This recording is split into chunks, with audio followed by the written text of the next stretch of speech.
Hello learners. नमस्कार, कैसे हैं आप लोग। मैं केशव शर्मा आपका आपके ही अपने चैनल पर स्वागत करता हूं।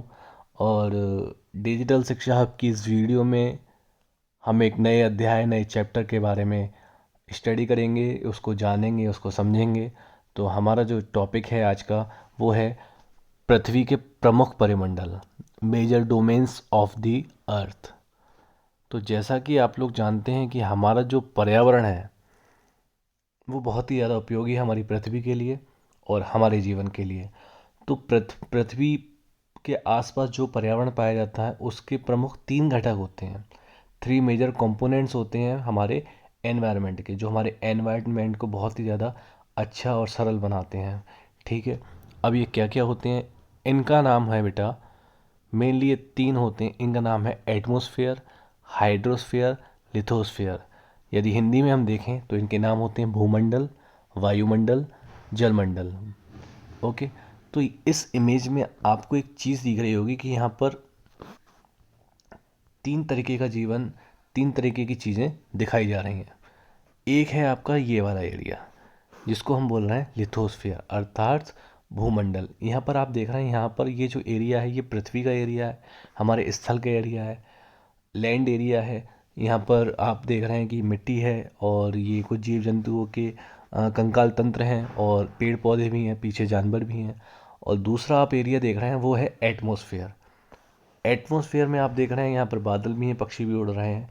ठीक है। एंड थर्ड है हाइड्रोस्फेयर। हाइड्रोस्फेयर में आप देख रहे हैं कि ये जल से संबंधित एरिया है जिसमें जलीय जीव जंतु अपना जीवन व्यतीत कर रहे हैं। अब ये चीज़ तो आपने समझ ली अच्छे से, लेकिन अब हम देखते हैं जो मेन बीच में पॉइंट लिखा हुआ है उसका नाम है बायोस्फीयर। बायोस्फीयर को हिंदी में बोलते हैं जैव मंडल। अब जो जैव मंडल है बेटा वो इन्हीं तीन चीज़ों से मिलकर बनता है। मतलब वो एरिया जिसमें ये तीनों घटक कौन कौन से, लिथोस्फीयर, हाइड्रोस्फीयर, एटमॉस्फेयर, तीनों जो घटक होते हैं जिस एरिया पर आकर मिलते हैं उस एरिया को हम क्या बोलते हैं, बायोस्फीयर। आई होप इतनी बात आपको समझ में आ गई होगी। बाकी इस वीडियो में धीरे धीरे सारी चीज़ें आपको क्लियर होती जाएंगी।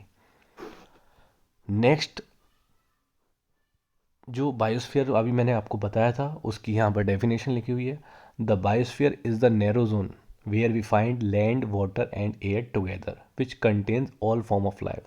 मतलब वही बायोस्फीयर वह क्षेत्र है, वह एरिया है जहाँ पर स्थल, जल और हवा तीनों क्या होते हैं, एक साथ मिलते हैं, जहाँ सभी प्रकार के जीवन पाए जाते हैं। ओके। नेक्स्ट, इस इमेज को देखने से आपको क्या प्रतीत होता है, इसको मैं एक बार आपको क्लियरली समझ आता हूँ। अब यहाँ पर तीन सर्कल दिए हुए हैं, circle A, circle B and circle C. जो ए वाला सर्कल है वो आपका दिखा रहा है बायोस्फीयर के लिए, बी वाला दिखा रहा है एटमॉस्फेयर के लिए और सी वाला दिखा रहा है लिथोस्फीयर के लिए। ओके। अब यहाँ पर जिस एरिया में ये बायोस्फीयर, एटमॉस्फेयर, लिथोस्फीयर तीनों आकर मिल रहे हैं और तीनों एक दूसरे को प्रभावित कर रहे हैं, टच कर रहे हैं, वो एरिया आपका बन रहा है दिस वाला जिसको हमने डी एरिया दिया हुआ है। ठीक है। अब यही जो एरिया हो गया, यही एरिया क्या कहलाएगा आपका, बायोस्फेयर। यही एरिया क्या कहलाएगा आपका, जैव मंडल। ओके। आई होप इस इमेज के थ्रू आपको चीज़ें और बेहतर से क्लियर हो रही होंगी। नेक्स्ट है आपका वर्ड ओरिजिन। अब जो आपने ये शब्द सुने, देखो किसी भी शब्द की कहानी कुछ ना कुछ जरूर होती है। अब जो हमने अभी शब्द सुने हैं वो कहाँ से आए हैं, उनका क्या मतलब है, उसको हम यहाँ पर समझेंगे। तो ये जो शब्द हैं वो कहाँ से आए हैं, इनका जो उत्पत्ति हुई है वो कहाँ से हुई है, ग्रीक लैंग्वेज से। ग्रीक लैंग्वेज में lithos means stones, atmos means vapour, hudor means water and bios means life. Greek भाषा में लिथास का अर्थ होता है पत्थर, एटमॉस का अर्थ होता है वाष्प, ह्यूडर का अर्थ होता है जल और वायुस का अर्थ होता है जीवन।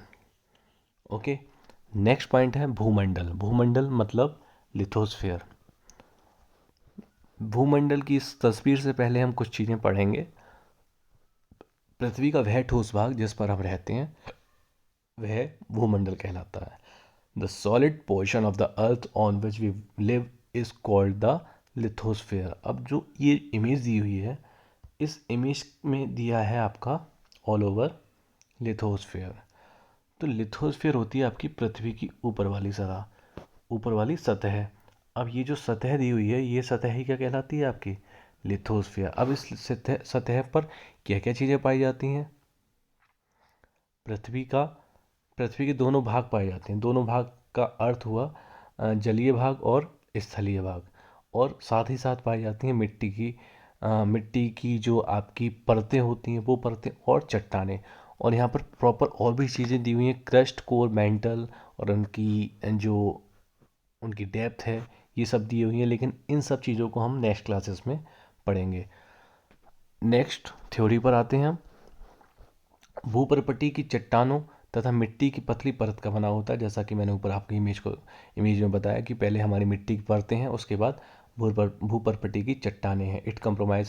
It comprises the rocks of the earth's crust and the three layer of the soil. Next है पृथ्वी की सतह दो भागों में बटा गया है। There are two main divisions of the earth. वही दो भाग जो मैंने ऊपर अभी बताए थे आपको।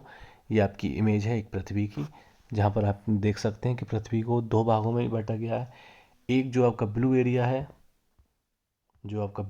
वो एरिया कौन सा है? वाटर वाला।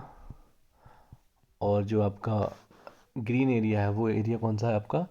लैंड वाला। मतलब एक कॉन्टिनेंट एरिया और एक ओशियंस एरिया। ओके, नेक्स्ट देखते हैं। स्थलीय भूभाग को महाद्वीप कहते हैं। आपको अच्छे से पता होगा, हमारी पृथ्वी पर महाद्वीप पाए जाते हैं, ठीक है। और दूसरी चीज़ें जो होती हैं वो होती हैं महासागर। The huge water bodies are called the ocean basin. बड़े जलाशयों को महासागरीय बेसिन कहा जाता है। ओके, नेक्स्ट पॉइंट है आपका समुद्र तल। देखिए, किसी भी जगह की ऊंचाई, किसी भी पर्वत की ऊंचाई, किसी भी बड़ी इमारत की ऊंचाई को जब हम मापते हैं, जब मीज़र करते हैं, तो उसको मीज़र करने के लिए हमको ज़रूरत पड़ती है समुद्र तल की। तो समुद्र का तल सभी जगह समान होता है। और इस समान तल को, मतलब समुद्र के तल को क्या बोलते हैं हम? ज़ीरो। समुद्र के तल को क्या मीज़र करते हैं हम? ज़ीरो। ओके, तो जहाँ पर ज़ीरो होता है, वहाँ से ऊपर उठने वाली ये आपकी ऊंचाई हो गई, और नीचे वाली गहराई हो गई। तो यहाँ से जितना ऊपर जाएंगे उतने नंबर्स इंक्रीज़ होंगे, और यहाँ से नीचे जाएंगे उतने नंबर नीचे की साइड में इंक्रीज़ होंगे। अब यहाँ पर जो आपकी समुद्र तल से ऊंचाई नापी जाती है, उसको बोलते हैं एल्टीट्यूड। क्या बोलते हैं बेटा? एल्टीट्यूड। नेक्स्ट है आपका the level of the sea water remains the same everywhere. The elevation of the land is measured from the level of the sea which is taken as the zero. तो मतलब पृथ्वी की जो भी, मतलब जिस भी चीज़ की ऊंचाई हम नापते हैं, उसको समुद्र तल से नापते हैं, और समुद्र तल का जो मान होता है वो क्या होता है? ज़ीरो होता है। विश्व का सबसे ऊंचा शिखर माउंट एवरेस्ट समुद्र के तल से कितना ऊंचा है? 8,848 मीटर ऊंचा है। The highest mountain peak Mount Everest is 8,848 metres above the sea level. And इसके साथ साथ और एक विशेष बात लिखी हुई है यहाँ पर। विश्व का सबसे गहरा भाग, सबसे ऊंचा भाग तो आपने देख लिया माउंट एवरेस्ट, लेकिन विश्व का सबसे गहरा भाग जो है प्रशांत महासागर में पाया जाता है। उसको मेरियाना गर्त बोलते हैं, जिसकी गहराई 11,022 मीटर है। मतलब ये इसकी जो गहराई है, इसकी गहराई हमारे माउंट एवरेस्ट से की ऊंचाई से भी ज़्यादा है। The greatest depth of the Mariana trench is 11,022 metres. और ये कहाँ पाया जाता है? पैसिफिक ओशन में। अब इस इमेज को देखने की कोशिश करेंगे। यहाँ पर आपको दिया गया ये जो लाइन जा रही है, इसको बोलेंगे हम सी लेवल। ये क्या है हमारा? समुद्र तल। और समुद्र तल से जो ऊंचाई नापी जा रही है किसकी? माउंट एवरेस्ट की, वो कितनी है? 8848। और जो गहराई नापी जा रही है मेरियाना ट्रेंच की, वो कितनी है? 11,022 मीटर्स। ओके, आई होप ये चीज़ें आपको समझ में आ रही होंगी। तो एल्टीट्यूड क्या होती है? एल्टीट्यूड जो शब्द है उसको बोलते हैं समुद्र के तल से किसी भी चीज़ को मापना, ठीक है, या फिर समुद्र तल से ऊंचाई। Okay, thank you so much. इस वीडियो में यहीं तक। Thanks for watching the full video. Stay connected with digital Shiksha hub, and please like, share and subscribe the channel. And I hope so that इस वीडियो में समझाई गई चीज़ें आपको समझ में आई होंगी। यदि कोई भी आपको कैसा भी डाउट है इस वीडियो से रिलेटेड, तो आप कमेंट बॉक्स में अपनी शिकायत या अपने रिव्यूज़ को रख सकते हैं। Okay, thank you so much.